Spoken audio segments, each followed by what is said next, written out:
Welcome, everybody, here to the Sports Talk Network channel.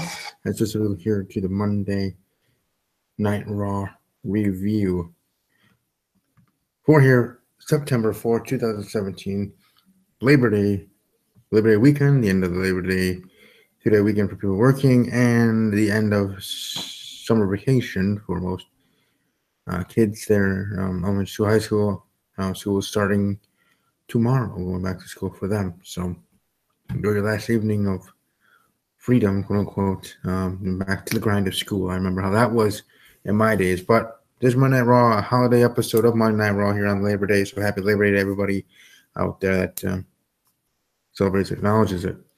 An interesting episode of Raw. I would have to say it wasn't bad. It wasn't terrible, and it wasn't great. As I do now my Raw Insta polls each and every week, and I do already have it up on Twitter at WW_podcast. You're welcome to follow me there and be part of that vote on that each and every week on Mondays and then on Tuesdays for SmackDown Live. Of course, that's how that works. After the show is over, I instantly put that up on my Twitter account there. What you guys think? So I would say that it wasn't great. It wasn't that highest level I have there on the poll. Then again, it also wasn't terrible. I think it was a fine show.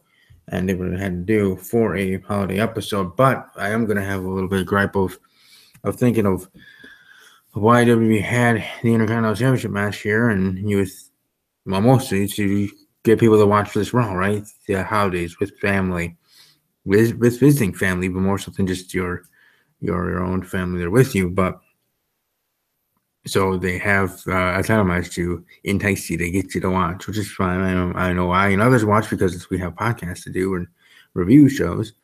So we watch live. Otherwise, I probably would have watched tonight's Raw either late tonight or tomorrow at some point.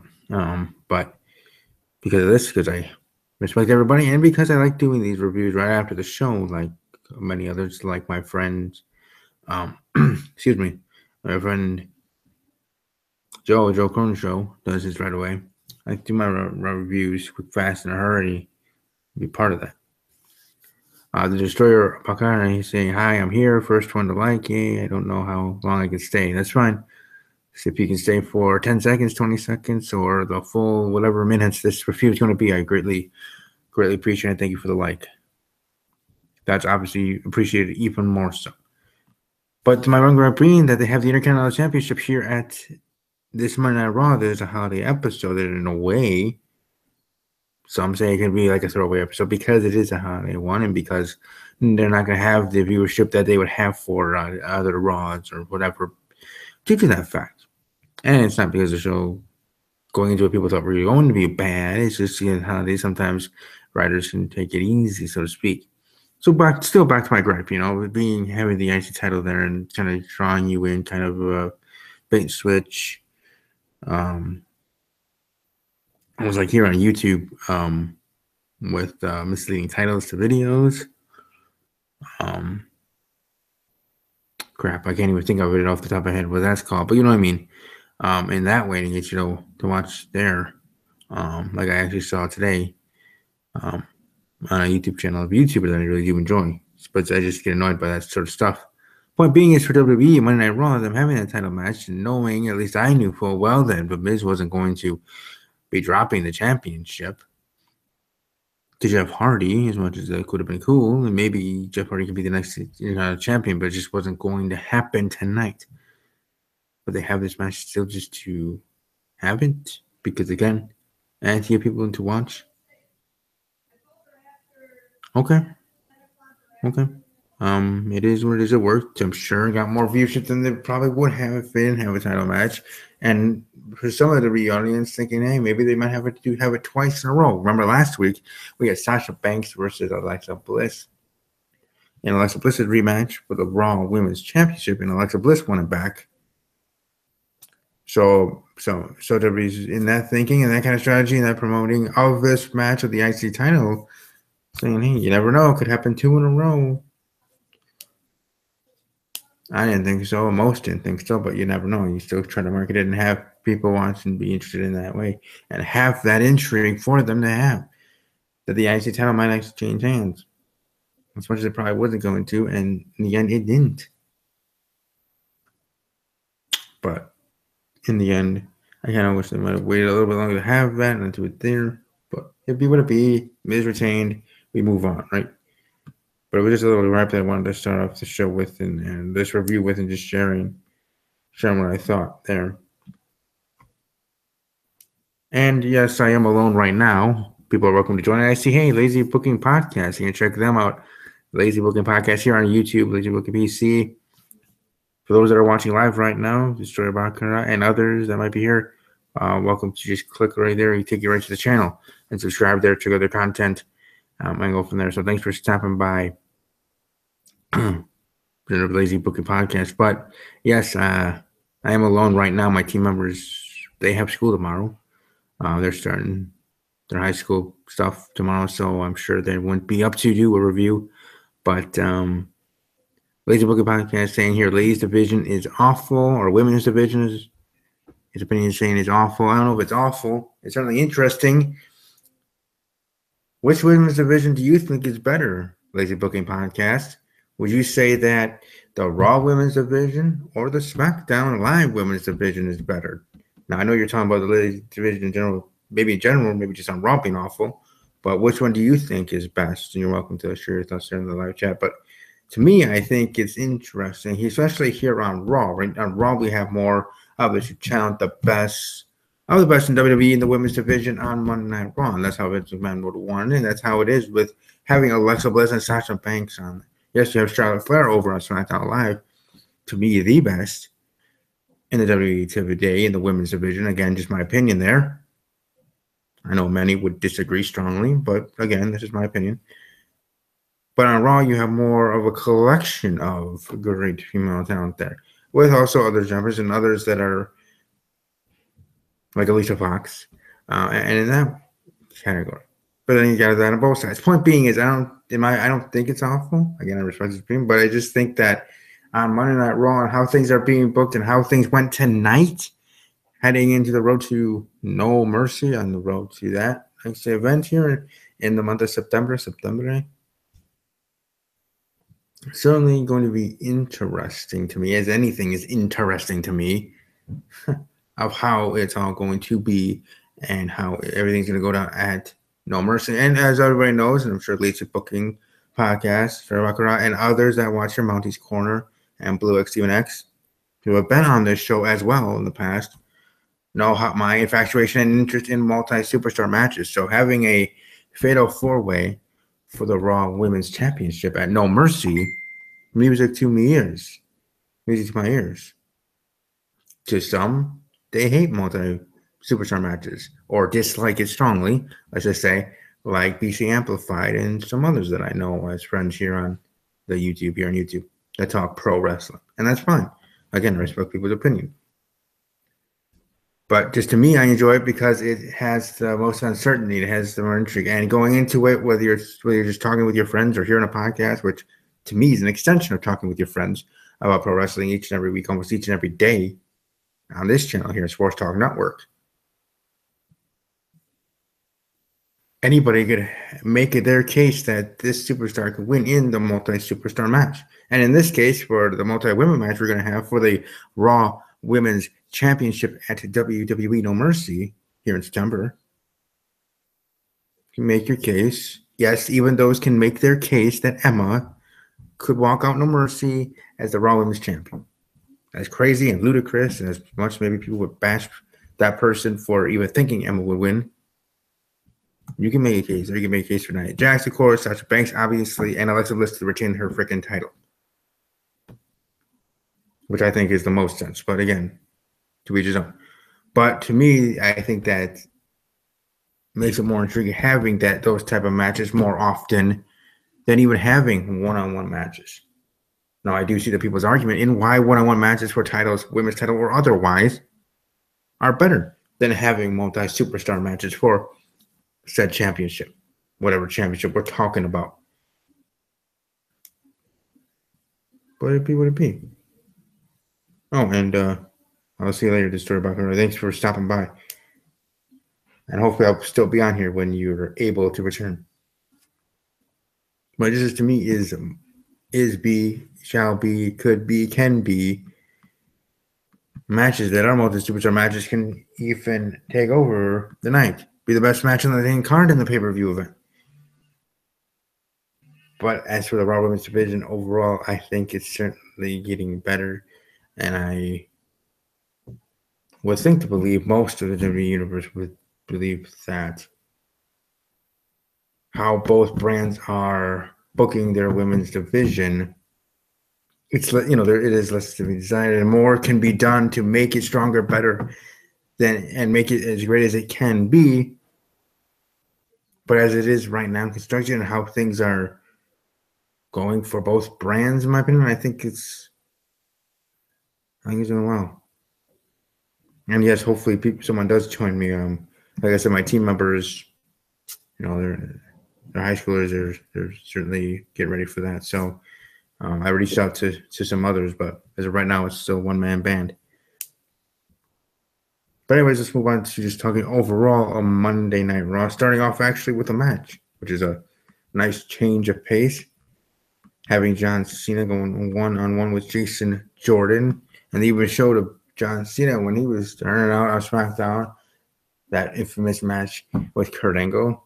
Even runs for his money, Kurt Angle in the end getting the win. But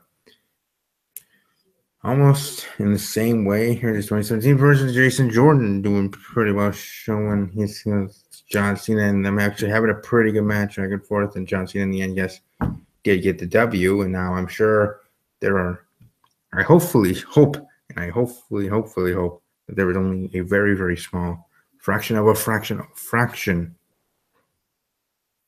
the minority in WWE Universe that thought John Cena buried Jason Jordan with that win, because that is not the case. Again, that's probably just a fraction of the WWE Universe thinking that, but it still was a good match. Jason Jordan showed his skills. John Cena got the win, as he should have. But seeing John actually talking to Jason right after the match, whatever he said, I'm sure was good for sure. And then you have Roman Reigns coming out there confronting John Cena, critiquing him and everything, and talking about how sometimes he just strings along his opponents into a false sense of security, thinking that they have a chance to win, and then pounces on him like the shark that he is, rounding Randy Orton like the snake that he is, right? The Viper Randy Orton. John Cena Orton in that same vein. But this promo back and forth between Roman Reigns and John Cena again this week, knocking it out of the park just like last week. Last week was better because it was more of a surprise, because that was their first, promo setting up their match too. Then they play to their match, and No Mercy, obviously, the contract signing. But they have this each and every week, this interaction, this kind of shooting at each other, shoot promos in a way. It seems like between these two, bringing up things fans bring up, kind of really to the 100 marks of the WWE. Smarks and marks out here. Us, me, others that are that and have been that. It's going to make a great television, and it's going to make at least me more interested in the match against No Mercy and which way to go. As of right now, I'm probably more on the side of Roman Reigns, but never know.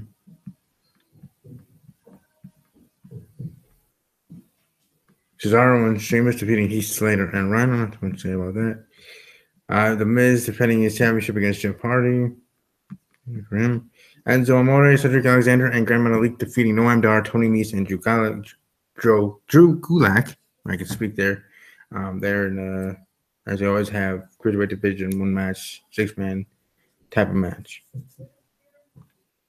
If you would be Enzo making it more interesting and entertaining, at least in the cruiserweight division and the 205 live on Tuesday nights, but you would be Bray Wyatt challenging Finn Balor in a match to No Mercy. I'm sorry, but Bray Wyatt, as the weeks and weeks go on, months and months go on, he just gets less and less interesting to me, and I care less. He's almost like to the point of Dolph Ziggler, but yet not totally there, where Dolph Ziggler can just go off my TV and retire or be future endeavored, and he can concentrate on his comedy career, because it seems like he's big into that and enjoys that. I'm sure he's good at it. And with Bray Wyatt, it's just like, okay, with his spooky character that he is, he faced The Undertaker, he faced Demon Balor, the two most interesting And the two best characters, the superstars for him to face with equal persona there, and he lost. He lost to The Undertaker at WrestleMania and Demon Balor at SummerSlam here in 2017. So as much as he seems like he's a made man because he is a one-time former WWE champion, I mean, Big Show's that too, right? Or did he actually win it another time? During the Attitude Era. But either way, like a Big Show. Someone that's still seen as a main eventer will always be now, and he is with the Bray Wyatt character in the upper echelon in WWE, and not like how he was as Husky Harris and Jobber the Star and Jobber Forever, and probably would have been featured in Endeavor if he didn't him and Triple H come up with this Bray Wyatt character for him. Like NXT, but he'd be able to be for him. But to me, it's just he's getting old and stale, and it's like I kind of could care less. He'll get his wins from pay-per-views. He'll get his wins on Monday Night RAW, and he'll still be look strong because they kind of have to. Otherwise, they can't totally crush him. Otherwise, he certainly would be a joke. WWE would still would still build him up still as the scary, badass heel persona person that he could be. Unless they do turn face, which certainly would be interesting. He's better off of a heel. I may actually dislike him more if he was a face, honestly, which to most would surprise you with me saying that. But this is Bray Wyatt in general is just, I don't know. I respect him, obviously. Sure, he's in the ring, this and that, but it's just, to me, the character overall.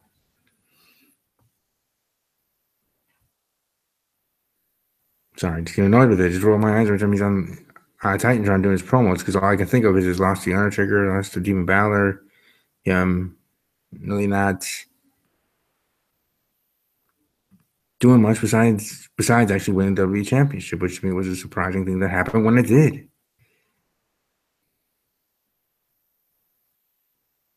Hello, Jay Thomas. Thank you for stopping by. Welcome to like the video. If you already did, thank you. Yeah. Oh, what's going to see? How about that? Nia Jax and Emma defeat the Raw Women's Champion Alexa Bliss and Sasha Banks in a tag team match to add themselves to the Raw Women's title match at WWE No Mercy, as I kind of already alluded to. At least them being part of the match, being a fatal four-way with those lovely, lovely women and talented women as well. Having those four in a match. It makes sense to have Nia there because Nia turned on Alexa, Sasha Banks getting her rematch. Now how Emma, where they decided to throw her in there, maybe she's the one to eat the pin at the pay-per-view event. As I said on Twitter, again, at WWE_podcast, you can follow me there. But maybe it's because of this whole I started the Divas Revolution thing that she was having, and or this whole thing that they shared with her and have a program with her. So for her, and so they decided, hey, let's throw in the title match because it seems like we have something special for her instead of actually having a separate feud secondary to the championship. And they had an opportunity to do that, but they were just going to have her and Nia together thrown into the title match. They could have had a Nia versus Emma one-on-one for the number one contendership at No Mercy. As much as you might think, oh, it should be Nia automatically because she turned on Alexa and that, kind of right on the wall what's going to be coming up next, right?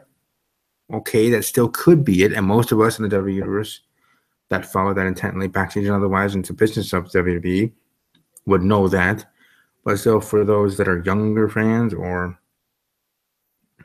not into social media or this and that, you know what I mean, that the type of fans, have that entry, have Emma facing Nia Jax for the number one contendership. Have that being a separate match and kind of its own little feud to No Mercy. You have the title match, the rematch between Sasha Banks and Alexa Bliss one-on-one. You have that one-on-one. But again, I'm not complaining too much because, especially with females having multi-superstar matches, more females to look at, but even more so having multi-superstar matches to me is good in the long run because it makes it unpredictable. I think that's the number one thing why I like multi-superstar matches, the unpredictability. You can make a case that any one of them could win that match or any other multi-person match.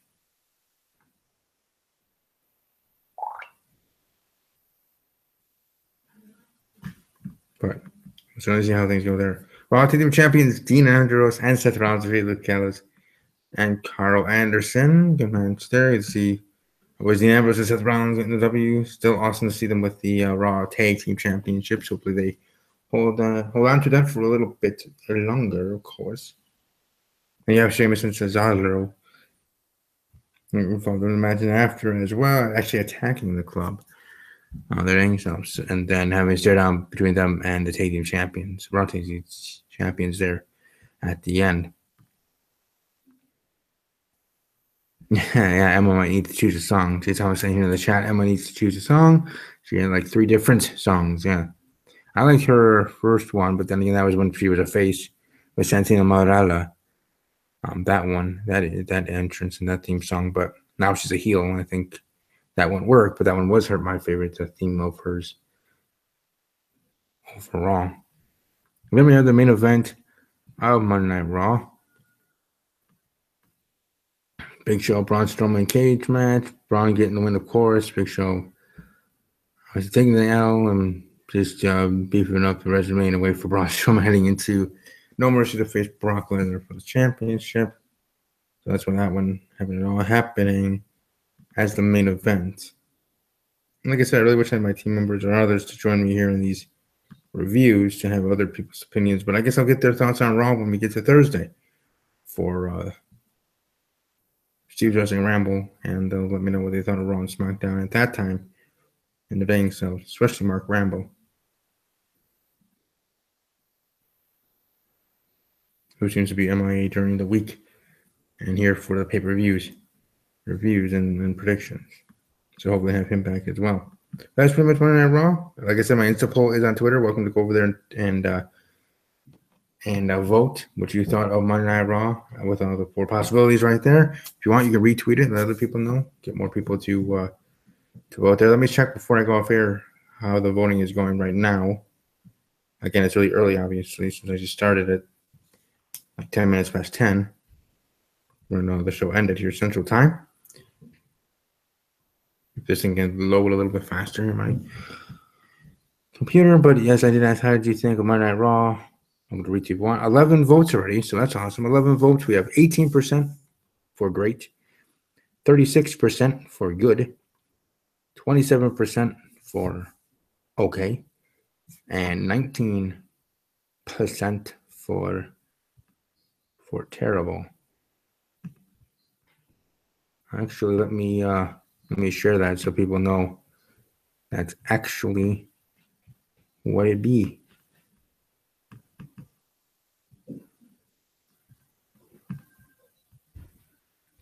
And there it is right there.